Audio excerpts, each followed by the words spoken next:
C'est l'heure du dîner pour Jamala Devi et ses 7 enfants. Cette mère de famille vit dans la région du Bihar, l'état le plus pauvre de l'Inde, mais aussi celui qui connaît la plus forte croissance démographique. 127 millions de personnes y vivent, soit l'équivalent de la population du Mexique.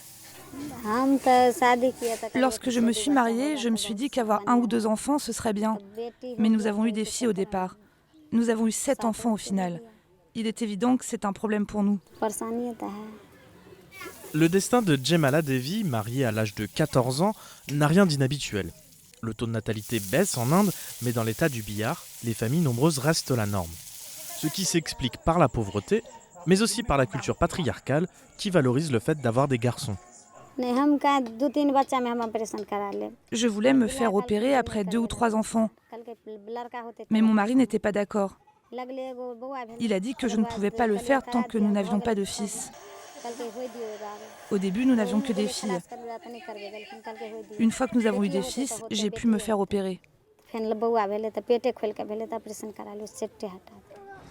En avril 2023, l'Inde a dépassé la Chine pour devenir le pays le plus peuplé du monde. Eau courante, électricité, logement, le pays a déjà du mal à répondre aux besoins de base d'une partie de ses habitants.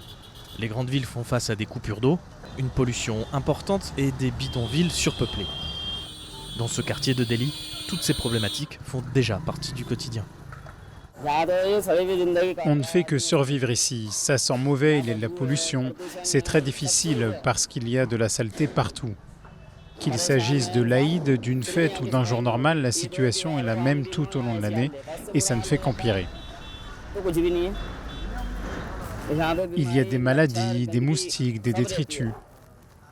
De jeunes enfants vivent ici et ils ont souvent de la fièvre et ils tombent malades. Mais personne n'est là pour s'occuper de nous. En cas de maladie grave, se faire soigner dans un hôpital relève du parcours du combattant.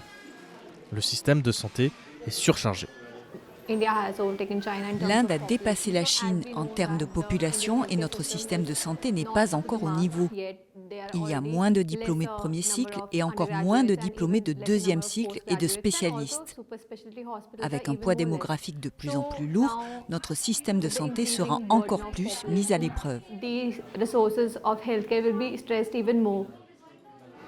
Dans cet hôpital situé dans les contreforts de l'Himalaya, ces jeunes parents pensent déjà à l'avenir. Je veux que ma fille travaille dur à l'école pour qu'elle devienne ce qu'elle a envie de devenir. Je veux lui donner une belle vie. Maintenant que ma fille est née, nous allons pouvoir préparer son avenir. Pour les gens de notre génération, avoir un seul enfant, c'est souvent considéré comme suffisant. Au mois de novembre 2022, la population mondiale a franchi le cap des 8 milliards de personnes. D'ici 2050, 8 pays devraient compter à eux seuls la moitié des habitants de la planète. L'Inde, la République démocratique du Congo, l'Égypte, l'Éthiopie, le Nigeria, le Pakistan, les Philippines et la Tanzanie. La croissance démographique devrait atteindre un plateau vers les années 2080, aux alentours de 10,4 milliards d'habitants.